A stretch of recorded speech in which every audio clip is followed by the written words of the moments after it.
Okay,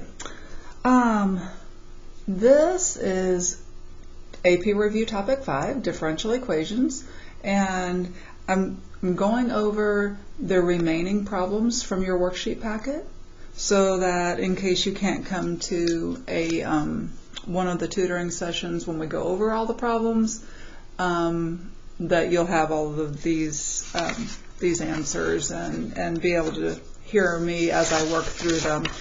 I like to go over these problems when I'm kind of cold at it. Know that when I go over these, it's been a long time since I've seen these particular questions. So I try to do that so that I feel what you guys are feeling when you're given a question and maybe you don't know how to approach it immediately, right? So this is from 2016. It was number 4, no calculator. And it begins by just consider this differential equation. So there we go. No story behind it. Just here's a differential equation. And in part A, it says find the second derivative of y with respect to x in terms of x and y.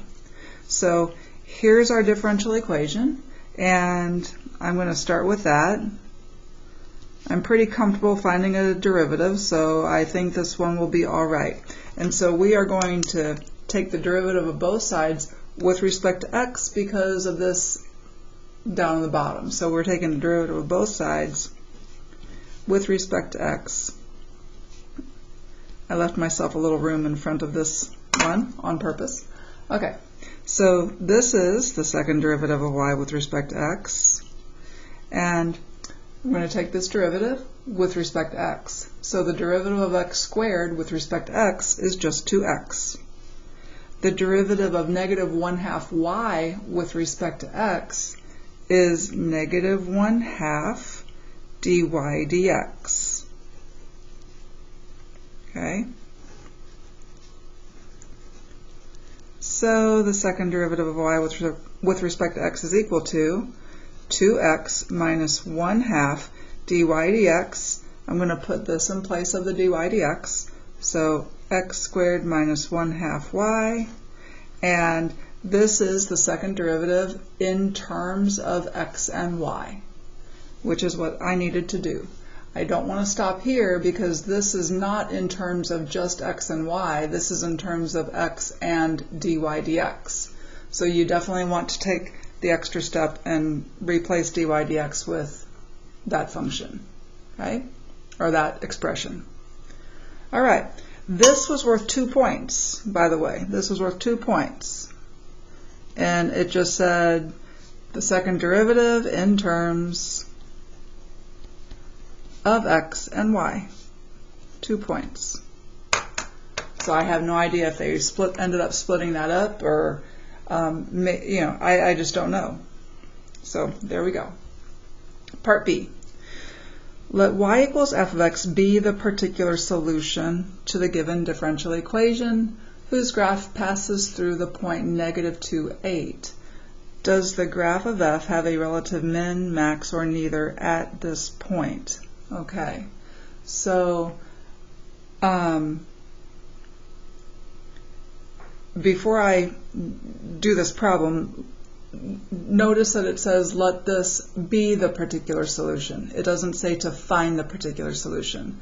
In this case, we cannot separate this. We cannot put this in separable form, so it's impossible for us with our knowledge to solve that differential equation. All right, so this is the differential equation. I just want to say, they're asking me, does f have a relative min, max, or neither? So I'm going to use the second derivative test here because we've just found the second derivative. I think it'll be easiest to use there.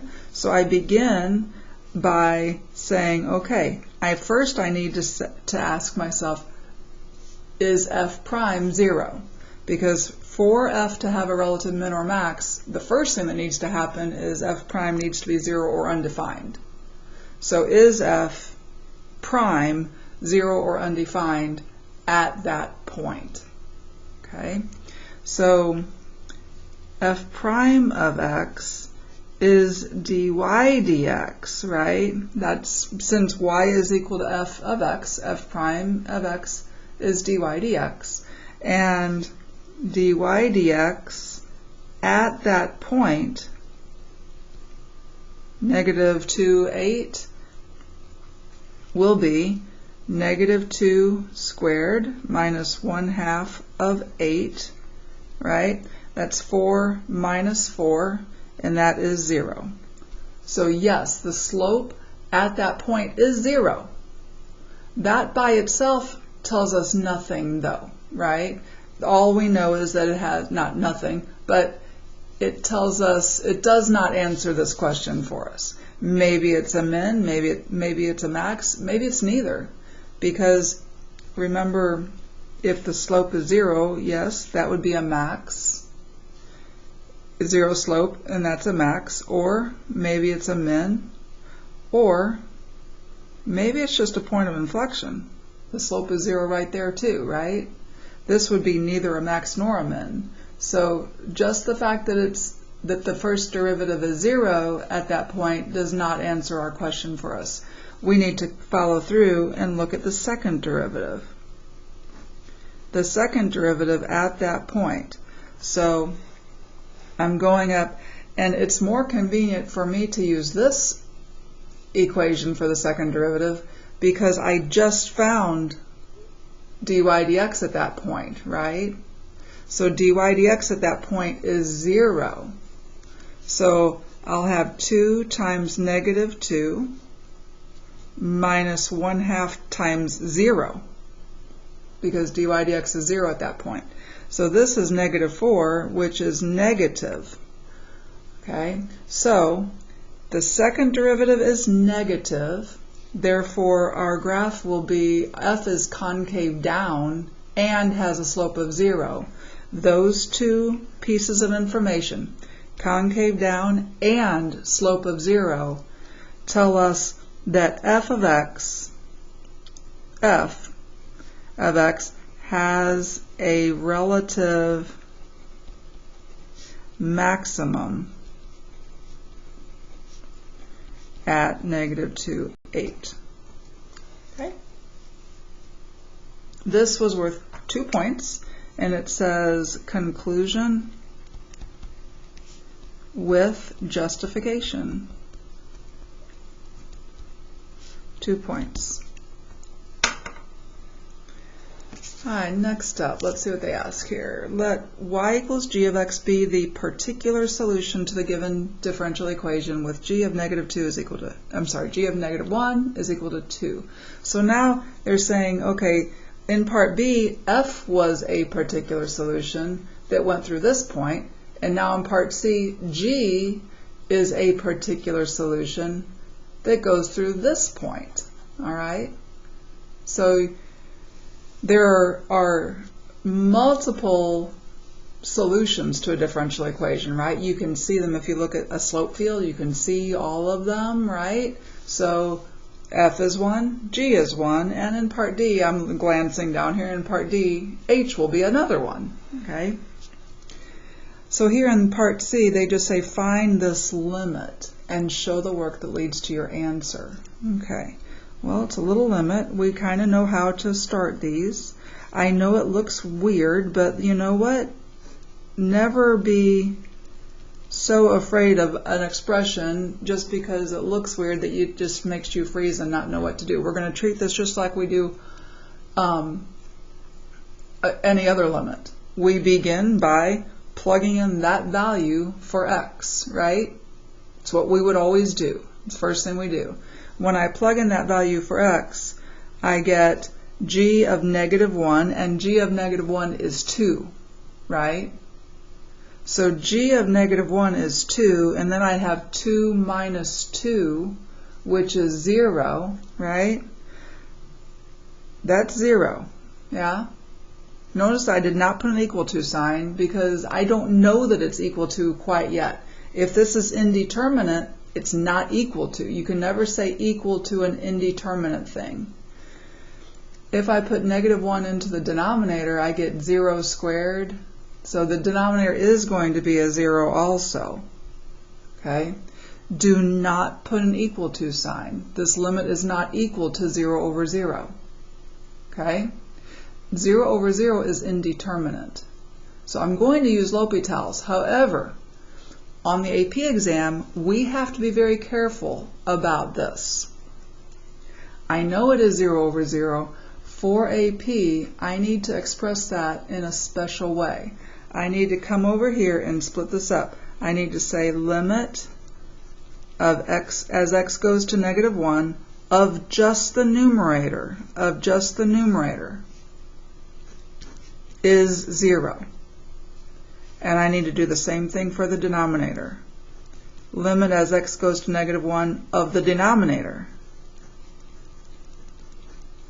is 0.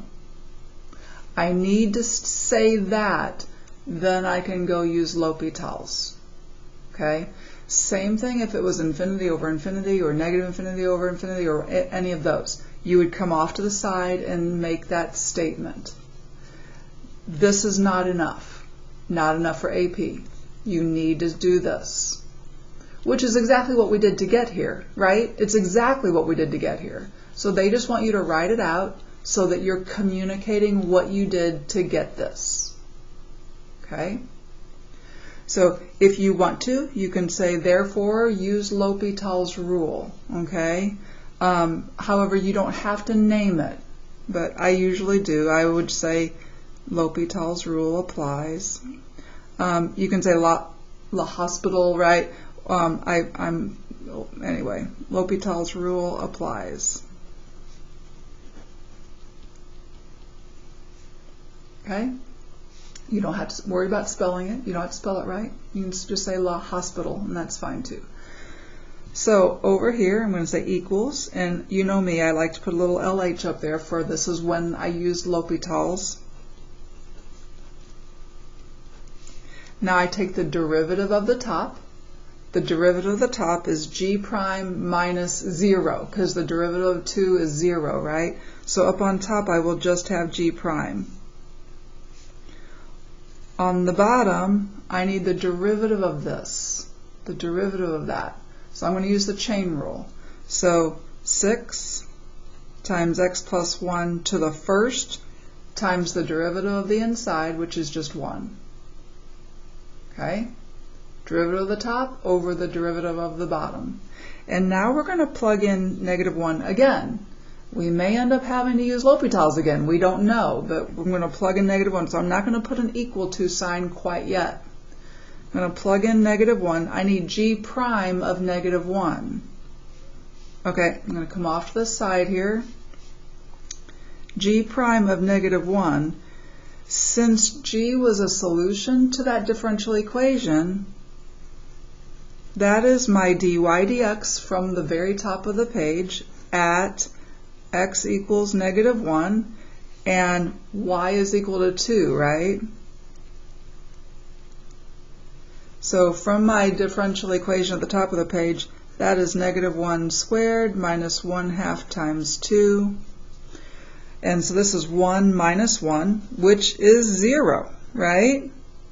That is 0. If I put -1 on the bottom, I get 0 again. So I have got to use L'Hopital's again. That means I've got to go and make this statement again. So I need to say limit as x goes to -1 of g prime of x equals 0. And limit as x goes to -1 of 6 times x plus 1 is also 0. Therefore, L'Hopital's applies.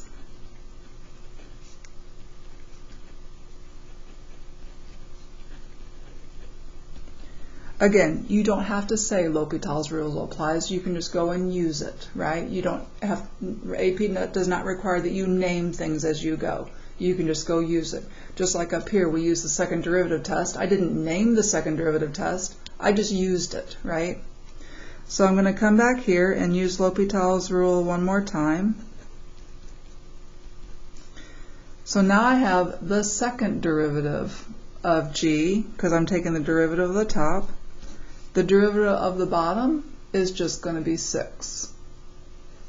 So I know I'm not going to have to use L'Hopital's a third time because there's no way I can get a 0 or an infinity on the bottom. Okay? So, perfect. So now I can say equals because I know what's coming. So I need g double prime of x. G double prime is the second derivative, right? That's what we found up here in part A. We found the second derivative, right? So g double prime, I'm going to come over here on the side. So g double prime, and remember you're going to have tons of space on yours. You can totally go down on yours, but down the page on yours. But for me, I'm going to come off to the side. G double prime at -1, that's what we want when we put -1 in for x, is going to be the second derivative of y with respect to x at the point when x is -1 and y is 2, right? So I'm coming back up here and I'm going to use the second derivative equation. X is -1, dy dx, remember we found dy dx at -1. That was our 0, right? So this is going to be just 2 times -1, which is -2. So this will equal -2 over 6. So the limit is -2 over 6, or -1/3. Okay, so it's important to me that you know what you need to show here. Okay, just know that you have to show this stuff. Okay, they don't mind if you do this, but do not put an equal to. All right, as long as you do this. Okay. All right, how they scored this? This was worth 3 points. 2 points for L'Hopital's.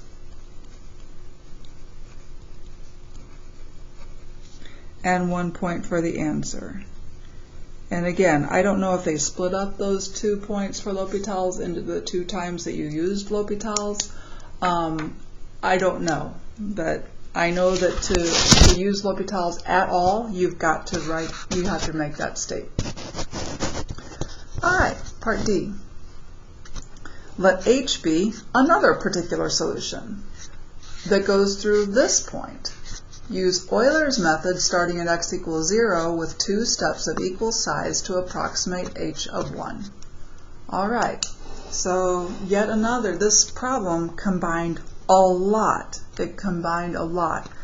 We couldn't solve the differential equation, but you can do a whole lot of other things with it, right? Okay, so we're starting at h of 0. We're starting when x is 0, and we're going to when h is 1 in 2 steps of equal size. That tells me that delta x is going to be 1/2, right? And so for Euler's method, I begin with dy dx, right? I begin with dy dx. dy dx at our given point will equal, and I'm going and using the dy dx that's at the very top of your page, that will be 0 squared minus 1/2 times 2, so that's -1. So my equation will be y minus the y value is 2, is equal to the slope times delta x. Okay? So here y would be 2, if I bring that 2 over, minus 1/2, which is 3/2. So h at my first halfway point, so h of 1/2 would be 3/2. And now I come, that's my first step, and now I come and do the second step. So I find a new slope at my new point, 1/2, 3/2, and I'm putting that in for my, or up there at the original equation, that'll be 1/2 squared minus 1/2 times 3/2. So that's 1/4 minus 3/4, which is -2/4 or -1/2. And then write my equation, y minus the y value is equal to that slope times delta x. Move the 3/2 over. And then I can say, okay, so y at 1, that's what I wanted to approximate. It is approximately equal to 3/2 minus 1/4, or 5/4, right? This part of the question was worth 2 points. 1 point for Euler's method, that would be like the entirety of this problem, and then 1 point for the approximation, your answer.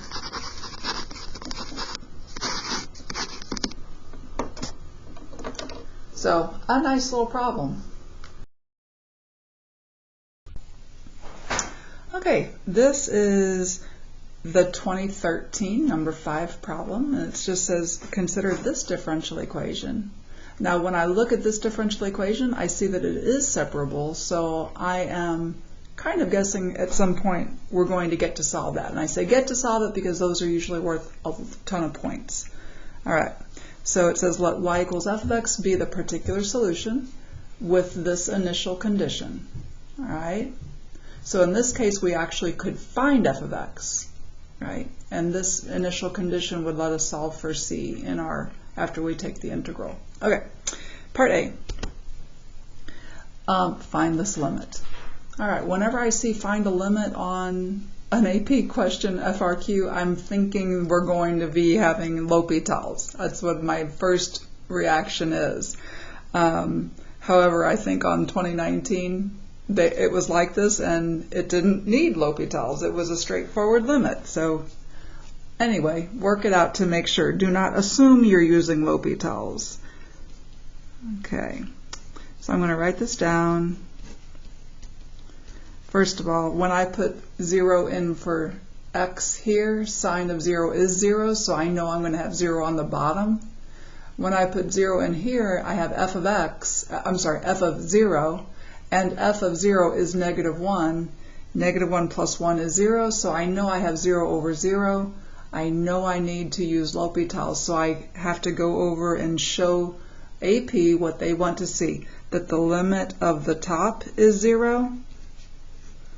So the limit of the top is 0, and the limit of the bottom is 0. Therefore, I can use L'Hopital's. Okay? And this time I'm going to show you, I'm not going to say that I'm using L'Hopital's, I'm just going to go and use L'Hopital's. So this is equal to, via L'Hopital's, the derivative of the top divided by the derivative of the bottom. And now I'm going to put in 0 again. So now I need f prime of 0, f prime of 0. Well, f prime is dy dx. Let me go over here and write that. F prime of 0 is dy dx when x is equal to 0. And when x is equal to 0, y is equal to -1. I need that because there's a y over here in dy dx, right? So this will be -1 squared times 2 times 0 plus 2. So that's 1 times 2, so that's just 2. So on top I have 2. Cosine of 0 is 1, so this is equal to 2 over 1. And I'm done with part A. Part A was worth 2 points. 1 point for L'Hopital's, 1 point for the answer. And when they say 1 point for L'Hopital's, it means you use L'Hopital's. You don't have to name L'Hopital, but you have to use it appropriately. Okay? So again, crucial that we do this. Alright, part B. Use Euler's method starting at x equals 0 with 2 steps of equal size to approximate f of 1/2. So we're starting at x is 0. We're going to x is 1/2. So delta x here is 1/4, right? All right, we start with dy dx at our initial point. Our initial point has x is 0, and when x is 0, y is -1. So the point down here will be 0, -1. And I'm putting 0 in for x, -1 in for y, in for my dy dx. So -1 is in for y, so -1 squared, 2 times 0 plus 2, and that is my 2, right? So y minus the y value is equal to the slope times delta x. So y will be -1 plus 1/2, so that's -1/2. That's my little first stopping point, right? From 0 to 1/2, but I only went 1/4 of the way there. I only went 1/4 of a unit away. So this is f at 1/4 is approximately equal to -1/2. And I'm going to use that point in my next step for Euler's method. I'm going to find dy dx at my new point. So I'm putting 1/4 in for x and -1/2 in for y.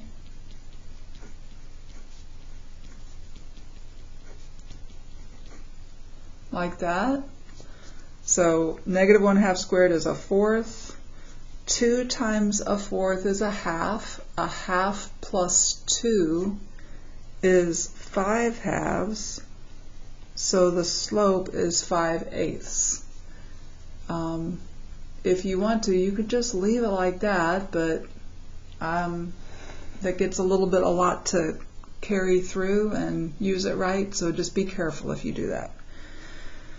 Okay, and I'm hoping I got that right. Okay, so y minus the y value is equal to our slope times delta x. So y is -1/2 plus 5/32. And I'm just going to leave it like that. Therefore, let me write my answer. F of 1/2 is approximately equal to 5/32, written a little bit wonky. Okay, 1 point for Euler's method, 1 point for the answer, 2 points total. Okay, part C. Find f of x, that particular solution with this initial condition. So I'm going to write down my dy dx.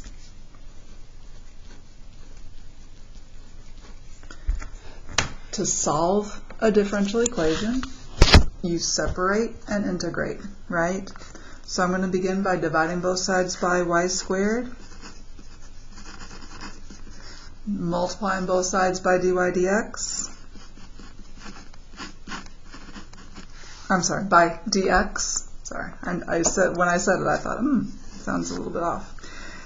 So I separated and now I integrate. Separate and now integrate. Now we have the integral of this, which is -1/y plus c, but I will combine that plus c with the c on the other side. The antiderivative over here is going to be x squared plus 2x plus c.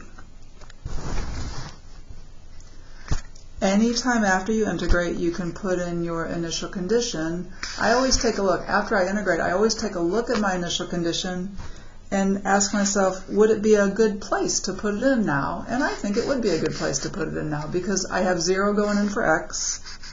I have -1 going in for y. It's going to be a quick place to find c. So that's exactly what I'm going to do. So I'm going to tell AP what I'm doing. I'm using that initial condition. So I have, if I put -1 in for y, I get 1 is equal to c, right? So negative 1 over y will be x squared plus 2x plus 1. Multiply both sides by a negative 1.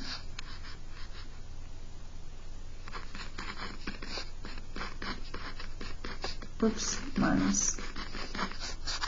And then y must be 1 over that, right? Or we could have just had the negative outside of that fraction bar too, okay? But this works. All right, let's see how this was scored.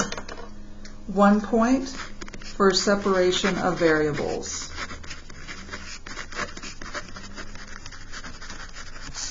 1 point for the two antiderivatives. Okay, so 1 point for this. 1 point for separating. 1 point for integrating. 1 point for the constant of integration. So 1 point for putting that plus c there. 1 point for uses initial condition.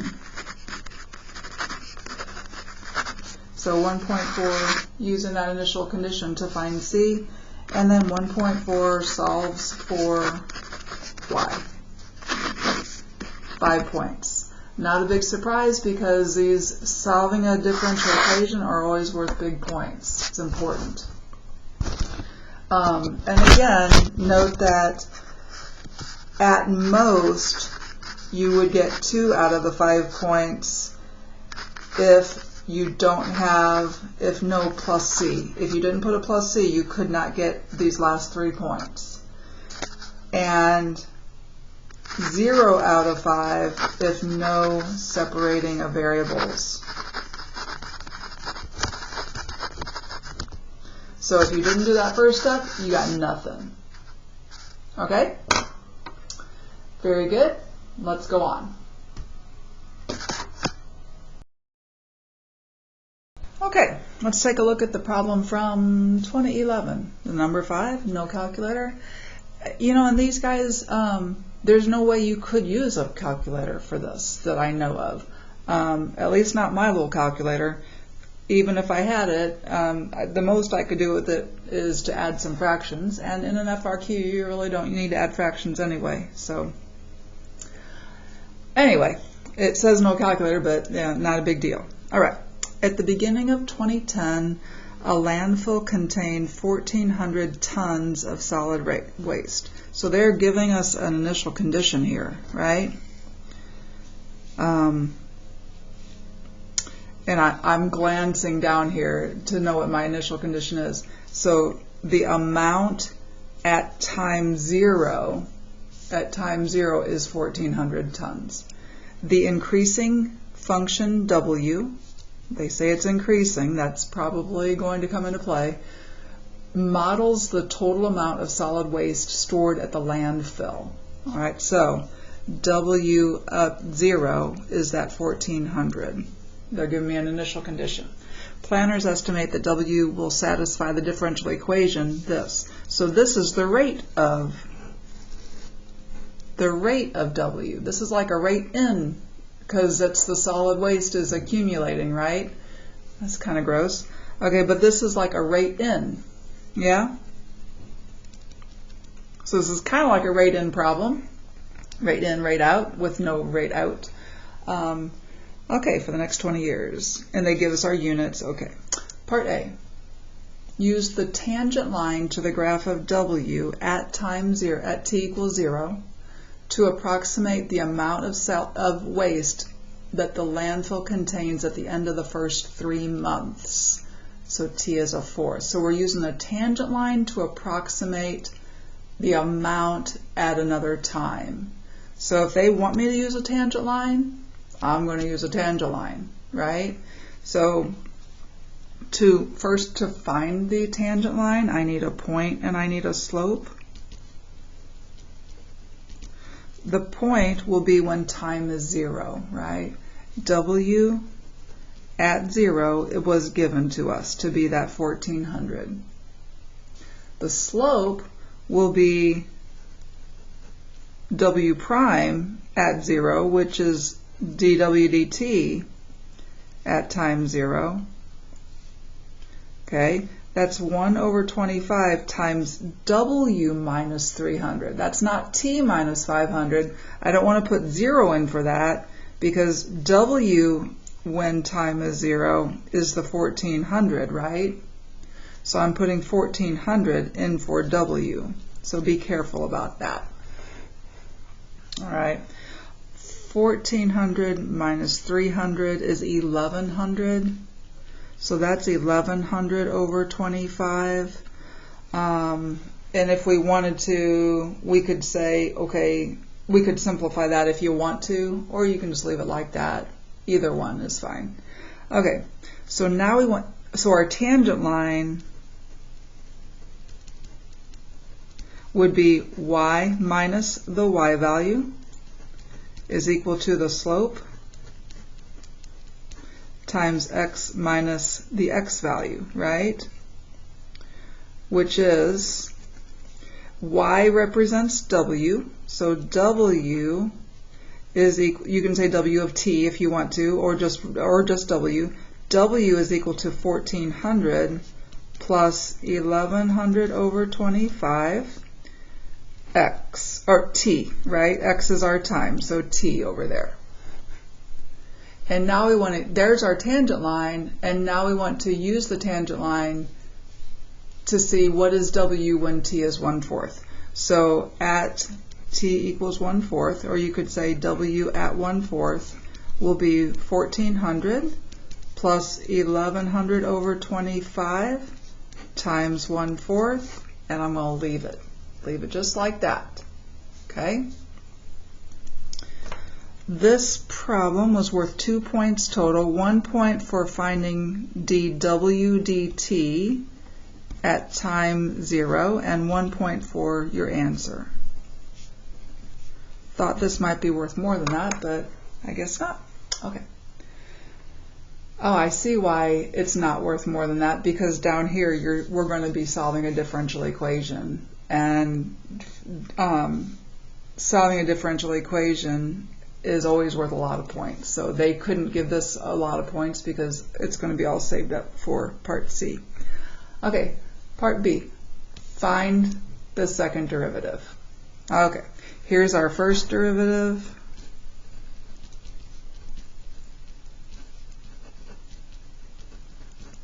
And we want to find the second derivative. Okay, we can do that. We're going to take the derivative of both sides with respect to t, right? So the second derivative will equal, okay, the second derivative of this, if I were to distribute that 1/25 through the parentheses, I'd have 1/25 w minus 1/25 of 300. So the derivative of that 1/25 w is just 1/25, but we're with respect to t, so that's dw dt, right? Remember implicit differentiation. The derivative of that constant will just be 0, so that's gone. Okay? We need to find the second derivative in terms of w, so I need to change this to what it's equal to.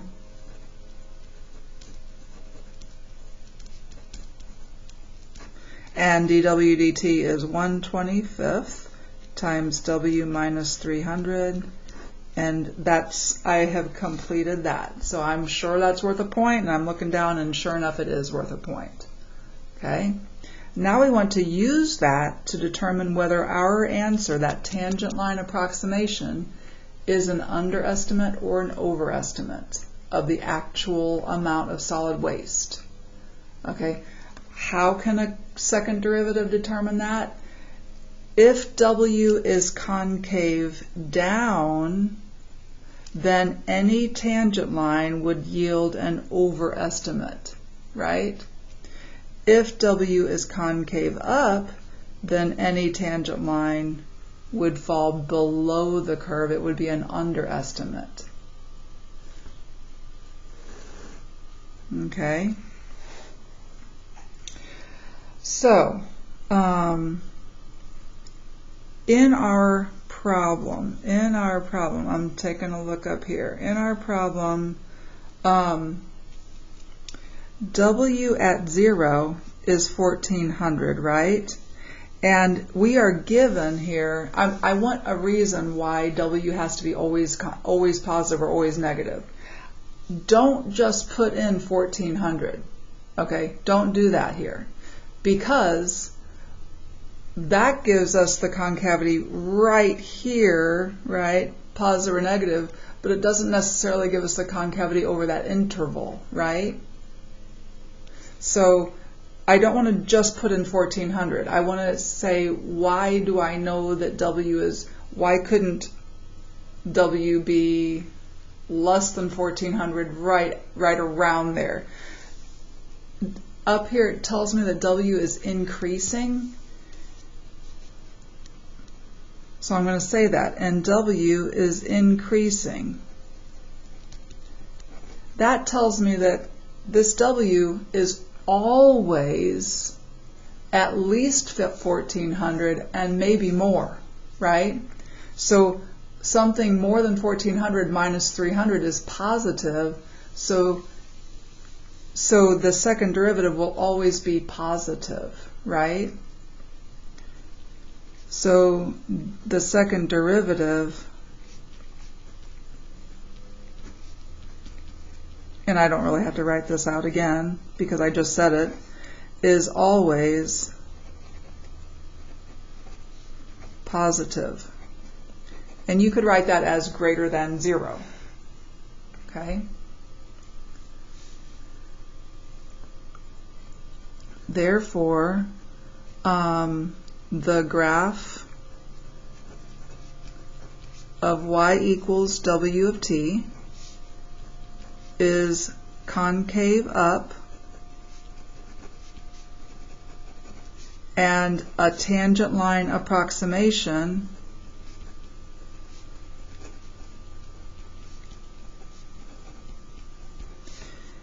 yields, if it's concave up, a tangent line approximation will yield an underestimate.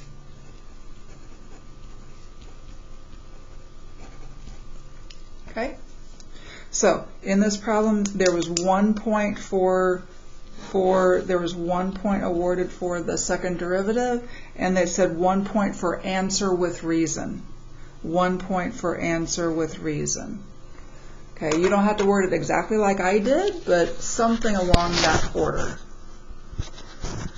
Finally, in part C, okay, find the particular solution. So we get to solve this.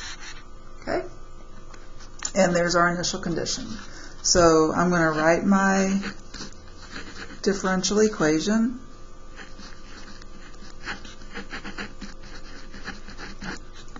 And separate. We're going to separate. I'm going to leave the 1 over 25. I'm going to divide both sides by W minus 300. Multiply both sides by dt. So 1 over W minus 300 dW is equal to 1 over 25th dt. So there's my separating step. I know I'm going to get a point for that. Just for that, I get a point. Now here comes my integrating step. So integrate both sides.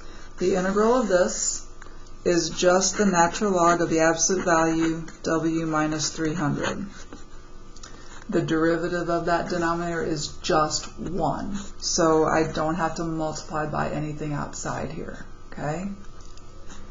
The derivative of the right-hand side is 1 over 25t plus c, and know that this plus c combines the c that was on the left-hand side and that c that was on the right-hand side. Okay? I integrated, so anytime after you integrate, you can plug in your initial condition. I'm going to go ahead and e to both sides here. If I e to both sides, right, then I'm going to have W minus 300, and we can lose those absolute values because of what we're about to do with the c. It'll take care of the sign here. It will get the correct sign. So this will be c e to the 1/25th t, right? And again, if you have questions over how that works, let me know. Okay? I'll slow it down. Now I'm going to plug in my initial condition. And I get 1400 minus 300, so that's 1100, is equal to C e to the 0. E to the 0 is 1, so I get 1100 is equal to C. And then put that back in.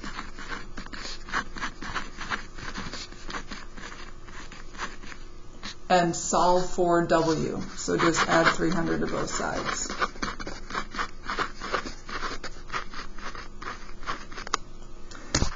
And that's it. 1 point separation of variables.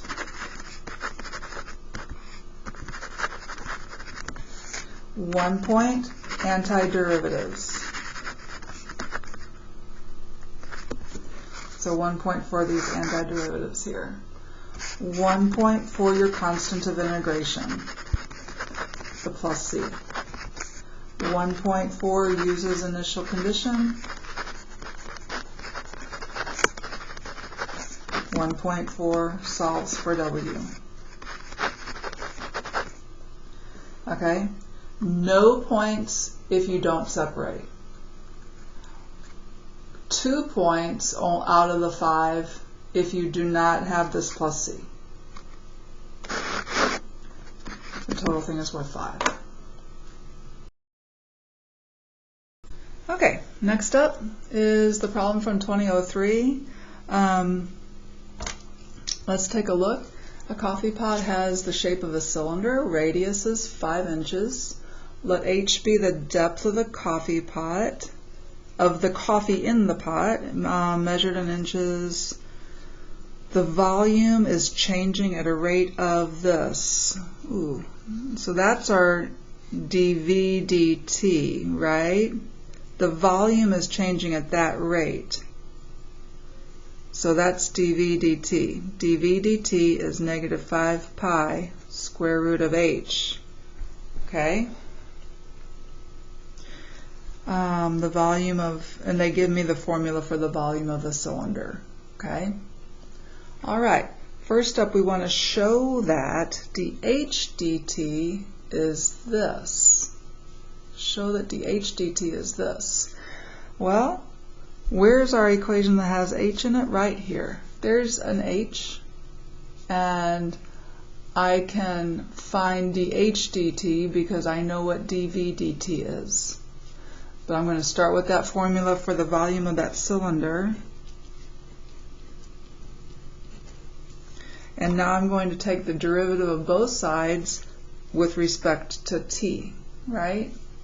So derivative of both sides with respect to t. And I didn't leave myself enough room there, but I'm going to squeeze that in.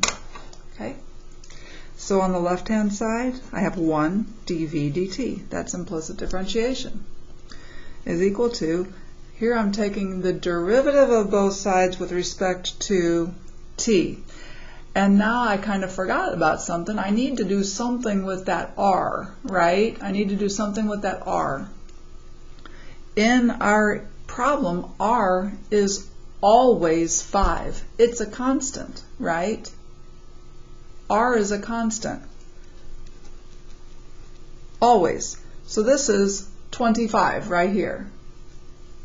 So I'm going to write that. That is the second, that's the derivative with respect to t of 25 pi times h, right? So the derivative with respect to t is 25 pi times dH dt.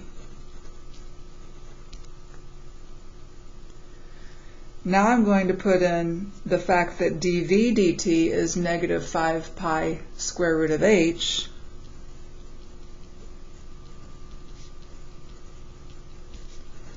And I'm just going to solve for dH dt, so I'm going to divide both sides by 25 pi.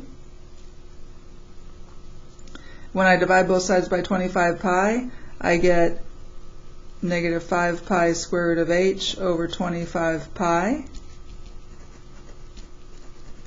And then I can reduce that, and I get negative square root of h over 5.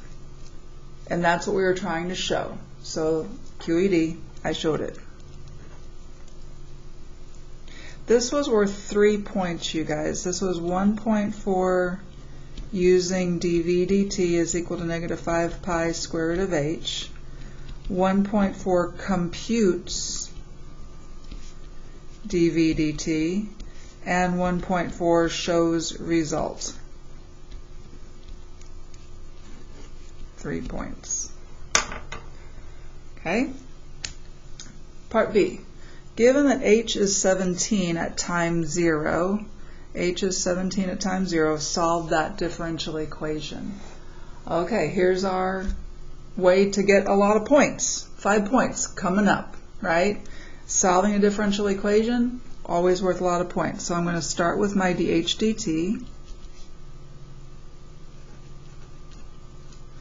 and separate and integrate, right? Separate and integrate. I'm going to divide both sides by square root of h. This negative 1/5 I'm going to leave over here. So this will be 1 over square root of h dh is equal to negative 1/5 dt, right? So that is my separation step, and I know that's worth a point. Okay, now I need to integrate. So I'm going to integrate both sides. I'm thinking of this as h to the negative 1/2, right? That's h to the negative 1/2.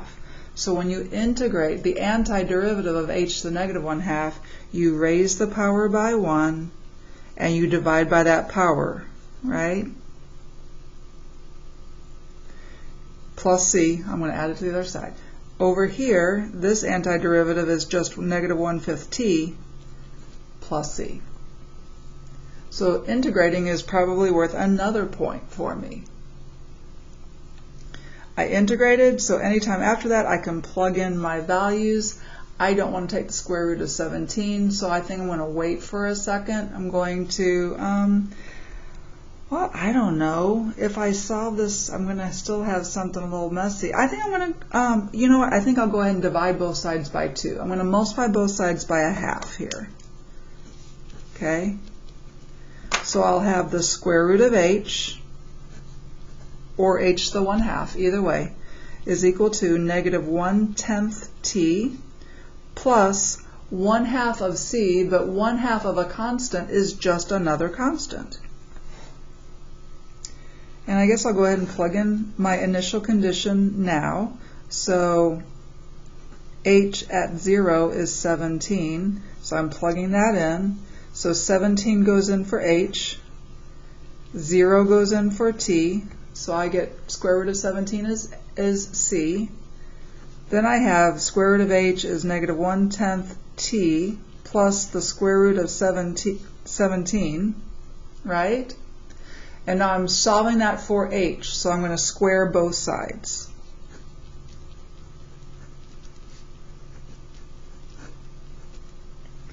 And I'm done. And I could redo this again, but it's the same points as always. 1 point for separating, 1 point for integrating, 1 point for your constant of integration, 1 point for using your initial condition, and 1 point for solving for h. So 5 points there. No points if you don't separate, and only 2 of the 5 if you don't put a plus c.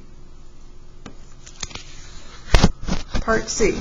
At what time is the coffee pot empty? At what time is the coffee pot empty? Well, right up here I just solved for h. So all I need to do here is make h 0 and solve for t, right? So h is equal to this.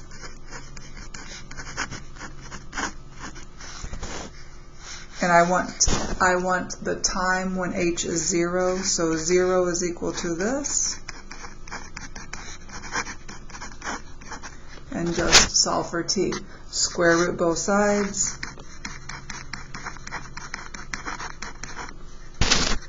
Subtract square root of 17. Multiply both sides by negative 10. And that's the time when the coffee pot is empty. And this was worth just 1 point for the answer. Okay, one last problem, and this was the one from 2019, just recently. Okay, number 4, no calculator. Another cylinder. Okay, this one, notice, okay, a cylindrical barrel with a diameter of 2 feet. Diameter of 2 feet, don't get tripped up on that. Diameter of 2 feet means R is equal to 1 foot, right? And in a cylinder, R is always 1 foot. R is not changing, right? Okay, so this contains collected rainwater. The water drains out through a valve at the bottom of the barrel. The rate of change of the height with respect to T is given by this. H is in feet, T is in seconds. And then they give us, again, they give us the formula for the volume of that cylinder. Okay, I think we're in good shape here. As long as you make R equal to 1 and don't make the mistake of making R equal to 2, right? Okay, find the rate of change of the volume. So find dV dt when the height is 4 feet. Little related rates problem. Take your equation for volume and take the derivative of both sides with respect to t, right?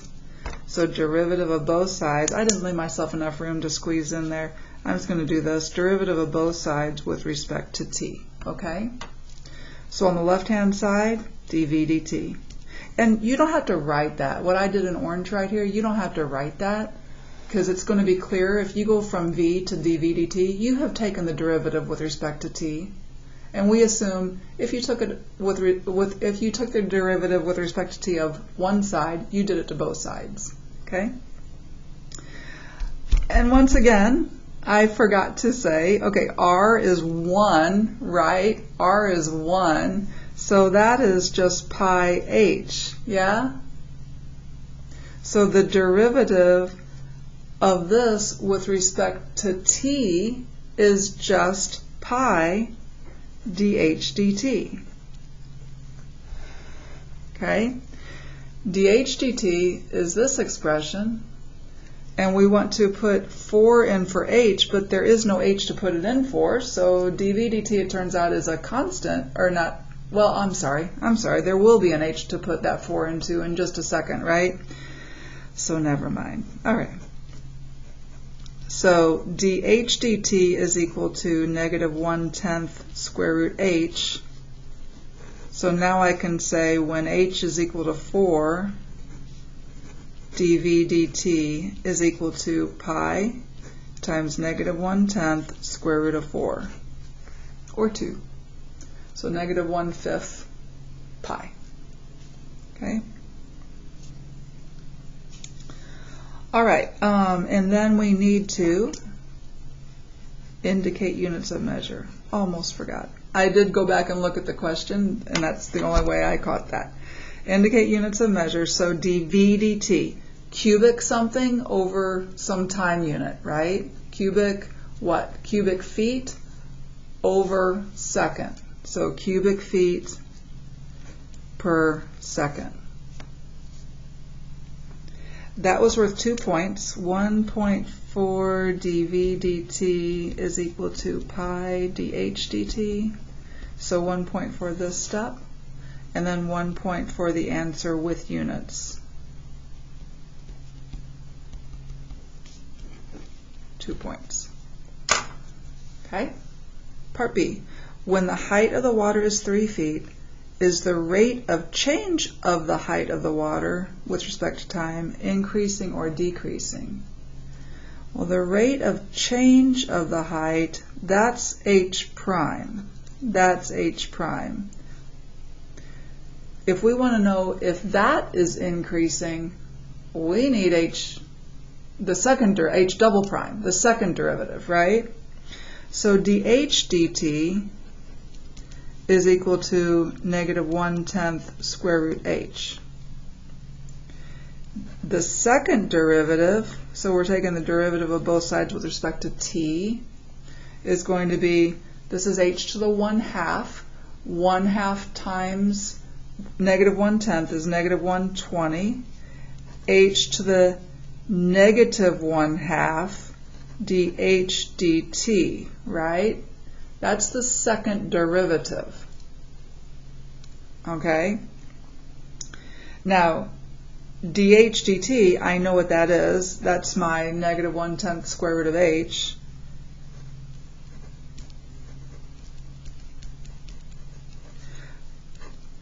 H to the negative 1/2 is 1 over square root of h.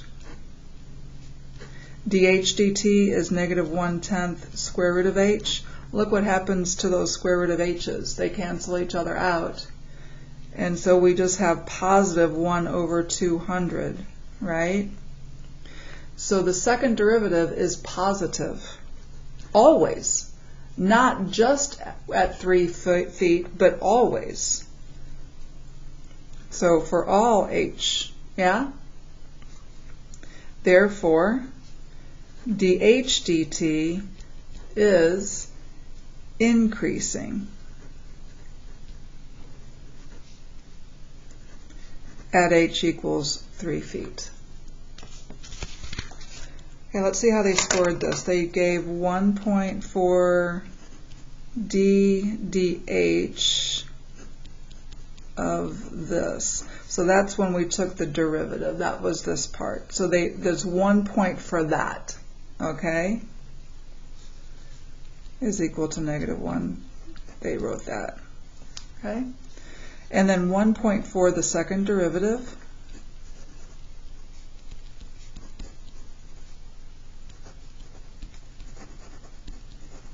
So 1 point if you remembered your dh dt, essentially. And then 1 point for the answer with explanation. So that was worth 3 points. Okay? And then in part C, at time equals 0, the height is 5. At time equals 0, the height is 5. Use separation of variables to find an expression for h. In other words, solve for h. Solving differential equation. Big points. Know that they already used 5 points here, so this time this separation of variables, this solving the differential equation part is only worth 4 this time. But you don't know that. It's always worth a lot. 4 is still a lot. Okay, so I'm going to take my equation for dh dt that they gave me. They gave me this, right? And I want to separate and integrate. So I'm dividing both sides by square root h. Multiplying both sides by dt. I'm leaving that negative 1/10. And now I'm going to integrate both sides. By the way, just that separation was worth a point, right? Alright, so we're integrating both sides. This is h to the negative 1/2. So when you integrate that, the antiderivative will be h to the positive 1/2 times 2, right? So 2h to the positive 1/2 is square root of h. And that is equal to negative 1/10 t plus c. I'm going to go ahead and multiply both sides by a half. Multiply both sides by a half. Half of c is just another constant. And now I'm going to plug in my initial condition. H at 0 is 5. So square root of 5 is equal to c. And square root of h is that. And now just square both sides. Pretty similar to the last problem we did, huh? Okay, so the way they scored this, 1 point for separation of variables. Let's see, I know this is worth only 4 points this time. 1 point for antiderivative, so far, just the same as always. So separate antiderivatives, 1 point. 1 point for the constant of integration and uses initial condition. Uses initial condition. So 1 point for this plus C and using the initial condition to find C. And then 1 point for solving for H. So 4 points total. Okay, the average number of points scored on this. Interestingly enough, the average was just a 3.6 out of the 9. Okay, that was the global average. All right, so not too bad. All right, be sure to let me know if you have any questions on any of this.